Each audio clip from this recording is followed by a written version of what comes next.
Hello guys, Sajina ഇപ്പോൾ ഒരു video ഇട്ടിട്ടുണ്ടായിരുന്നു കേട്ടോ. അതുമായി ബന്ധപ്പെട്ടിട്ടാണ് ഞാനിപ്പോൾ വന്നത്. ബിഗ് ബോസിലെ കണ്ടസ്റ്റൻസ് അയ്യോ അവർ പാവങ്ങൾ, വീട്ടിൽ വന്ന പയ്യൻ അയ്യോ അവർ പാവങ്ങൾ. എന്തൊരു മാനിപ്പുലേഷനാന്ന് നോക്കിയേ. ഇപ്പൊ ബിഗ് ബോസ് കണ്ടസ്റ്റൻസ് ഇല്ലേ? കാരണം ബിഗ് ബോസ് കണ്ടസ്റ്റൻസുകളൊക്കെ ഇതെന്താ ഇവള് പറയണത് എന്താന്ന് ചോദ്യം ചെയ്യാൻ തുടങ്ങി. അവർക്ക് ആർക്കും അറിയില്ല ഇങ്ങനൊരു സംഭവം. ഇതെന്താ ഇവള് ചെയ്തുകൊണ്ടിരിക്കണെന്നുള്ള ആകെ മൊത്തത്തിലുള്ള കൺഫ്യൂഷനാണ് എല്ലാ ആൾക്കാരും. എല്ലാ ബിഗ് ബോസിലെ കണ്ടസ്റ്റൻസിനെയും പിടിച്ച് ഇടുന്ന പോലെ ആയിപ്പോയില്ലേ. പലരും പല പിള്ളേരുടെ അടുത്തും ചോദിക്കുന്നുണ്ട് അത്ര ഇത് എന്താ ഇവക്ക് ഇങ്ങനെ. ഓൾമോസ്റ്റ് ആളുകൾക്ക് മനസ്സിലായി ഏകദേശം ഈ കൊച്ചിന് മാനസികമായിട്ട് എന്തോ കാര്യമായിട്ട് പ്രശ്നം ഉണ്ടെന്നുള്ളത്. പിന്നെ ഇവളുടെ വെല്ലുവിളി, ഇവള് വെല്ലുവിളിച്ചിട്ടിരുന്ന് പറയുന്നു എന്തെന്ന് ഏതോ ഡോക്ടർ പോയി കണ്ടു 3 മാസം മുമ്പേ, ആരോ പറഞ്ഞു കൊടുത്തിട്ടുണ്ടെന്ന് തോന്നുന്നു 3 മാസം വരെയുള്ള റിപ്പോർട്ട് എടുക്കാന്ന്. അപ്പൊ ഇനിയിപ്പം ഞാനിനി റിപ്പോർട്ട് എടുത്തോണ്ടോന്ന് നെഗറ്റീവ് ആണെന്ന് കണ്ടു കഴിഞ്ഞാൽ വേറെ ഏതെങ്കിലും വർഷത്തിന്റെ കണക്കൊക്കെ പറഞ്ഞിട്ട് എങ്ങനെയെങ്കിലും ഒക്കെ എന്റെ മേലിൽ അറ്റാക്ക് ഇടാമല്ലോ. ഇവിടെ എന്തൊരു വേണമെങ്കിലും ചെയ്യാൻ ഞാൻ തയ്യാറടേ, ഏത് ടെസ്റ്റിന് വേണമെങ്കിലും റെഡിയടേ. പക്ഷെ നിന്റെ കൂടെ ഇല്ല. കാരണം ഞാനിപ്പോൾ പോലും പോയിട്ട് ടെസ്റ്റ് എടുക്കാൻ പോവുകയാണ്. ഇത് 8 to 10 ദിവസം വരെ കിട്ടുമെന്നുള്ളതാണ് തിരിച്ചു കിട്ടുന്ന ഇൻഫർമേഷൻ. ഞങ്ങളിപ്പോൾ ഇന്ന സ്ഥലത്താണ്, ഞാൻ ഇവിടെ ടെസ്റ്റിന് കൊടുത്തിട്ടുണ്ട് എന്ന് പറഞ്ഞിടുന്നു ചോദിച്ചാൽ ആ ഹോസ്പിറ്റലും ക്ലിനിക്കൊക്കെ നിന്റെ മറ്റേ റസൽ പൂക്കുട്ടിയുടെ മാമാടെയും കൊച്ചാപ്പാടെയൊക്കെ മക്കളായിരിക്കും. മനസ്സിലായില്ലേ? അപ്പൊ നീ പലതും കിടന്ന് ചെയ്യും. ഞാൻ സീരിയസ്ലി പറയണേ സജിന, നീ കിടന്ന് വെപ്രാളപ്പെടണ്ട. നീ ഒന്ന് അടങ്ങി ഒന്ന് സ്വസ്ഥമായിട്ടൊക്കെ ഒന്ന് ഇരിക്കാൻ നോക്ക്. കാരണം സ്വസ്ഥമായിട്ട് ഇരിക്കാൻ നിനക്ക് പറ്റില്ല. കാരണം എന്റെ മൂട്ടി തീ പിടിച്ചോളെ. റസൂൽ പൂക്കുട്ടി പെട്ടു. ദിയാസനെ വന്ന് റസൂൽ പൂക്കുട്ടിയുടെ കാര്യങ്ങളും കൂടെ ഇനി അപ്ഡേറ്റഡ് ആക്കാൻ തുടങ്ങി. നീ കേസോ കൂട്ടമോ എന്താന്ന് വെച്ചാൽ അയക്കോ. എനിക്ക് അഗെയിൻസ്റ്റ് ആണ് നീ സംസാരിച്ചു തുടങ്ങിയത്. അവിടെ നിന്ന് ഞാൻ വാലിഡ് ആയിട്ടുള്ള കൃത്യമായ കാര്യങ്ങളാണ് പറഞ്ഞത്. നീ പറഞ്ഞല്ലോ നീ അയച്ചു കൊടുത്തു എന്ന് പറഞ്ഞില്ലേ? നീ അയച്ചു കൊടുത്തെന്ന് പറഞ്ഞില്ലേ? ഞാൻ കൊടുത്തിട്ടില്ല. പക്ഷെ ഞാൻ പറയുന്നത് നീ അയച്ചു കൊടുത്തെന്ന് പറഞ്ഞില്ലേ? നീ എനിക്ക് അയച്ചു തന്നിട്ടില്ലേ? നീ ആരോടാ ഇത് പറയുന്നത്? ആൻമരിക്ക് അയച്ചു കൊടുത്ത ആൻമരി നീ എനിക്ക് അയച്ചു തന്നിട്ടില്ലേ? നീ എത്ര ആളുകൾക്ക് അയച്ചു കൊടുത്തിട്ടുണ്ട്? ആൻമരിക്ക് അയച്ചു കൊടുത്തതോടൊപ്പം തന്നെ അച്ചായന് അയച്ചു കൊടുത്തിട്ടില്ലേ? ഇനി ആളുകളുടെ പേര് വേണം. എന്താണ് ഞാൻ പറയാത്തതെന്നറിയാവോ? നീ അയച്ചു കൊടുത്ത ആളുകളുടെ പേര് പറയാത്തത്. ഏതെങ്കിലും രീതിയിൽ അങ്ങനെ ഒരു പേര് വരുമ്പോൾ അടുത്ത് അവർ വേറെ എന്തോ ചെയ്തെന്ന് പറഞ്ഞ് നീ വരും. എത്ര മനുഷ്യരാണെന്നറിയാവോ ഇതിനകത്ത് പെട്ടുപോകുന്നത്? റോഷ്നിയുടെ കേസ് ഇപ്പൊ സംസാരം നടക്കുന്നുണ്ട്. അവളെ പറ്റിയിട്ട് നീ എന്തോരം വൃത്തികെട്ട അലിഗേഷൻസാ പറയുന്നത്. അവള് കുറെ സാധനങ്ങൾ അവളത് വരുന്നുണ്ട്. അപ്പം നീ അതിനെ ഏറ്റുപിടിച്ചു. എന്തോ നിന്നെ കൊണ്ടുപോയി എന്തൊക്കെ ആക്കി എന്നുള്ളതല്ലേ. അതൊക്കെ വരും.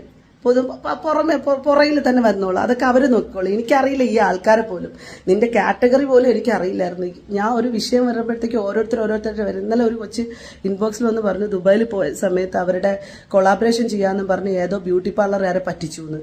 പയ്യന്മാരെ കൂടെ വണ്ടി എടുത്തുകൊണ്ട് പോയിട്ട് ദിർഹംസ് ഒക്കെ കുറെ കൊടുക്കാനുണ്ട്. ഇത്ര എന്തൊക്കെയാ നിന്നെ പറ്റിയിട്ട് കേൾക്കുന്ന കഥകൾ. നീ ഇതെല്ലാം മുക്കാൻ വേണ്ടിയിട്ട് നിന്റെ റസൂൽ പൂക്കുറ്റിയുടെയും വിഷയം മുക്കാൻ വേണ്ടിയിട്ട് നീ ഓരോരുത്തരുടെ മണ്ടയിൽ ഓരോന്ന്. ദിയാസനയ്ക്ക് ഇതൊന്നും പുത്തരിയല്ല. ഞാൻ ഉള്ളൊരു കാര്യം പറഞ്ഞുതരാം മോളെ അടുത്ത് ഞാൻ വളരെ കൃത്യമായിട്ട് പറയുന്നത്, കുറേ വർഷങ്ങളായിട്ട് ഞാൻ എൻ്റെ കാര്യങ്ങളായിട്ട് മുന്നോട്ട് പോകുന്ന ഒരാളാണ്. എന്നെ ചുറ്റിപ്പറ്റിയിട്ടുള്ള അന്വേഷണങ്ങൾ ആർക്ക് വേണമെങ്കിലും എടുക്കാം. ഇവിടുത്തെ പോലീസ് അതോറിറ്റി ആയിക്കോട്ടെ, ഇവിടുത്തെ രാഷ്ട്രീയ സാമൂഹിക സാംസ്കാരിക പരിസ്ഥിതിയിലുള്ള മനുഷ്യരൊക്കെ എന്നെ പറ്റിയിട്ട് അറിയാം. ഇനി എന്നെ സംശയം ഉണ്ടെന്നുണ്ടെങ്കിൽ ഏത് തരത്തിൽ വേണമെങ്കിലും സഹായിക്കാൻ ഞാൻ തയ്യാറാണ്.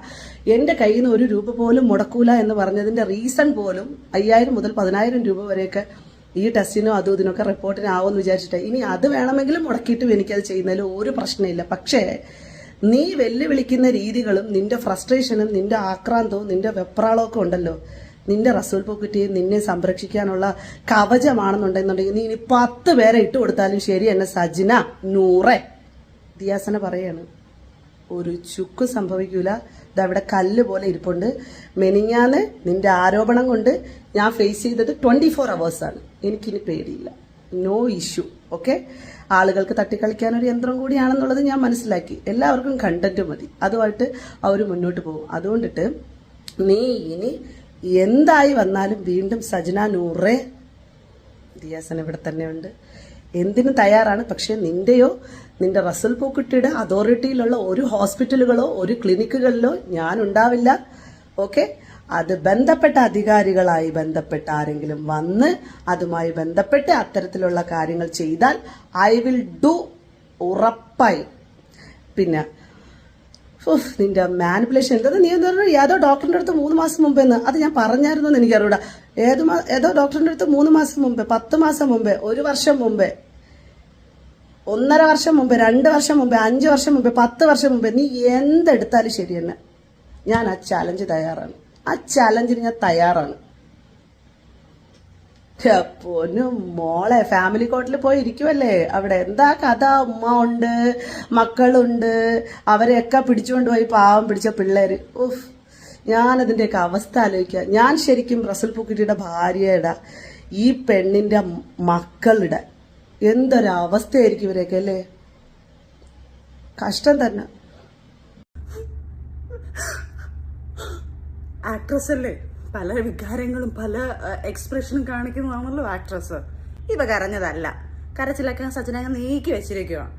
ഇപ്പൊ അടുത്ത കോൺട്രവേഴ്സി, അടുത്ത വീഡിയോ വോയിസ് റെക്കോർഡൊക്കെ ആയിട്ട് ദിയാസന വന്നിട്ടുണ്ടല്ലോ. Diya, thank you so much. കാരണം ദിയയുടെ പേരിൽ ഞാനും അദ്ദേഹം ഒരു കേസ് കൊടുത്തിട്ടുണ്ടായിരുന്നു. അപ്പൊ അവള് റിജക്ട് ചെയ്ത് അവിടെ പറഞ്ഞിരിക്കുന്നത് ദിയാസനയ്ക്ക് അങ്ങനെ ഒരു വോയിസ് റെക്കോർഡും കാര്യങ്ങളും ഒന്നും ദിയയുടെ കയ്യിൽ ഇല്ല എന്ന് പറഞ്ഞൊരു കാര്യം പറഞ്ഞിട്ടുണ്ട്. അപ്പം വീണ്ടും ദിയ ഞങ്ങൾക്ക് തെളിവ് സഹിതം കൊണ്ടിട്ട് തരുവാണ്. ദിയയുടെ കയ്യിൽ ഞങ്ങളുടെ പേഴ്സണൽ ആയിട്ടുള്ള വോയിസ് റെക്കോർഡുകൾ, ഞങ്ങളുടെ പല കാര്യങ്ങളും ദിയയുടെ കയ്യിലുണ്ടെന്നുള്ള തെളിവുകൾ നിങ്ങൾക്ക് തന്നെ ഇപ്പം മനസ്സിലായേ. കാരണം ഫിറോസ് ഖാൻ ഒരു വോയിസ് റെക്കോർഡ് കൊണ്ട് ഇറക്കുന്നു, എൻ്റെ അദ്ദേഹത്തിൻ്റെ പേഴ്സണൽ ആയിട്ടുള്ളൊരു കാര്യം. അത് തികച്ചും ഞാൻ പറഞ്ഞല്ലോ എനിക്ക് പറ്റിയൊരു മണ്ടത്തരമാണെന്ന് ഞാൻ അത് തുറന്നു പറഞ്ഞു. ഞാനത് എൻ്റെ ഫ്രണ്ട്സിനെ വിശ്വസിച്ച് ഞാൻ ഇട്ടുകൊടുത്ത സാധനമാണ് പുറത്ത് വന്നത്. ഇപ്പം റസൂലക്ക അവരോട് സംസാരിച്ച സാധനം റെക്കോർഡ് ചെയ്തിട്ട് അതിട്ടേക്കുന്നു. ഞങ്ങൾ തമ്മിലുള്ള ആർഗ്യുമെന്റ്സ്, ഞാനത് പറഞ്ഞിട്ടുണ്ടല്ലോ, ഞങ്ങൾ തമ്മിലുള്ള ആർഗ്യുമെന്റ്സ് അങ്ങ് എക്സ്ട്രീം ലെവലിൽ പോയി. ആദ്യത്തെ ആ വോയിസ് റെക്കോർഡിന് അത്രയൊന്നും ഇല്ലതൊന്നും സത്യം പറഞ്ഞു കഴിഞ്ഞാൽ അല്ലേ. അത്രയും അഗ്ലി സംസാരങ്ങൾ വരെ ഞങ്ങൾ പേഴ്സണലായിട്ട് സംസാരിച്ച വോയിസ് റെക്കോർഡ് ഇറങ്ങിയത്. അപ്പം ആ ദേഷ്യത്തിൽ ഇക്ക് പറഞ്ഞ കുറെ മാറ്റർ, ഇത് കുറെ പഴയതാട്ടോ. ആ സമയത്ത് എൻ്റെ വോയിസ് റെക്കോർഡ് ഇറങ്ങിയ സമയത്തുള്ള സാധനം തന്നെ അത്. ഇനി നിങ്ങൾ തെറ്റിദ്ധരിക്കരുത്, റസൂൽ പൂക്കുട്ടി ഇപ്പോൾ അടുത്ത് വന്ന് വോയിസ് റെക്കോർഡ് സച്ചിനയ്ക്ക് പകരം ഇട്ടു എന്ന് പറഞ്ഞ കുറേ ആൾക്കാരുണ്ട്. അങ്ങനത്തെ ഒരു വോയിസ് റെക്കോർഡ് അല്ല. അദ്ദേഹം വന്നൊരു ലൈവോ അല്ലെങ്കിൽ അദ്ദേഹം ഒരു വീഡിയോ വന്ന് ചെയ്യട്ടെ ഇപ്പം. അപ്പം ഞങ്ങൾ രണ്ടുപേരും കൂടെ ഒരു കേസ് ഫയൽ ചെയ്തിട്ടുണ്ട്. ഇത് തന്നെ ഞങ്ങൾ കുറേ പേഴ്സണലായിട്ട് പേഴ്സണലായിട്ടുള്ള ഫോട്ടോസും എന്നെല്ലാം പറയുമ്പോൾ നിങ്ങൾ വേറെ രീതി ചിന്തിക്കേണ്ട. ഞങ്ങൾ രണ്ടും ഒരുമിച്ച് നിൽക്കുന്ന ഫോട്ടോസ് ലീക്ക് ആയിട്ടുണ്ടല്ലോ, അത് പിന്നെ ഞങ്ങളുടെ വോയിസ് റെക്കോർഡുകൾ, ഞങ്ങളുടെ കുറേ തെളിവുകൾ, ഇതെല്ലാം ഇവളുമാരുടെ കയ്യിലുണ്ട്. ദിയാസന, ആൻമരിയ, പിന്നെ വീണ നായർ ഇതുപോലെ എന്നെ ഓരോ ദിവസം വിളിച്ചിട്ടുണ്ട്. ഇതെന്റെ തെളിവുകൾ എൻ്റെ കയ്യിലുണ്ട് എന്ന് പറഞ്ഞിട്ട് ഒന്നുമില്ലാതെ വീണ നായർ ചുമ്മാ എന്നെ ചൊറിയാൻ വന്നിട്ടുണ്ട്. പിന്നെ ഫിറോസ് ഖാൻ, ഓഫ്കോഴ്സ് ഫിറോസ് ഖാൻ്റെ കയ്യിൽ, പിന്നെ ഒരു മീഡിയക്കാരൻ പയ്യൻ്റെ കയ്യിൽ. ഞാൻ അവനിപ്പോൾ പിടിച്ചിരുന്നില്ല, സാഹചര്യം വരുമ്പോൾ ഇവരെല്ലാം ഞാൻ വെളിയെടുത്തു. അങ്ങനെ ഞങ്ങളിട്ട് ഭീഷണിപ്പെടുത്തിക്കൊണ്ടിരിക്കുന്ന ഒരു സംഭവം ഞങ്ങൾക്ക് കൊണ്ട് കേസ് കൊടുത്തിട്ടുണ്ട്. അതിൻ്റെ എല്ലാം ആണല്ലോ ആദ്യം പറഞ്ഞത്. അപ്പം ഈ വോയിസ് റെക്കോർഡ് ഇറങ്ങിയത് വീണ്ടും ഞാൻ പറയുന്നു, ഇനിയും ദിയയുടെ പലതും ഉണ്ട്. അതായത് ഈ വോയിസ് റെക്കോർഡ് എന്നെ കേൾപ്പിച്ചപ്പോൾ ഉള്ള ട്രിഗറിലാണ് ഞാൻ ഇക്കാലത്ത് കടന്ന ആർഗ്യുമെന്റ്, ഞങ്ങൾ തമ്മിലുള്ള വഴക്കാണ് ആദ്യം കേട്ട വോയിസ് റെക്കോർഡ്. മനസ്സിലായല്ലോ. അപ്പൊ ഞങ്ങളുടെ ഇടയ്ക്ക് നിന്ന് കളിച്ച് ഇത് മൊത്തം റെക്കോർഡ് ചെയ്യണമെങ്കിൽ വെൽ പ്ലാൻഡ് അല്ലേ ഇവര്.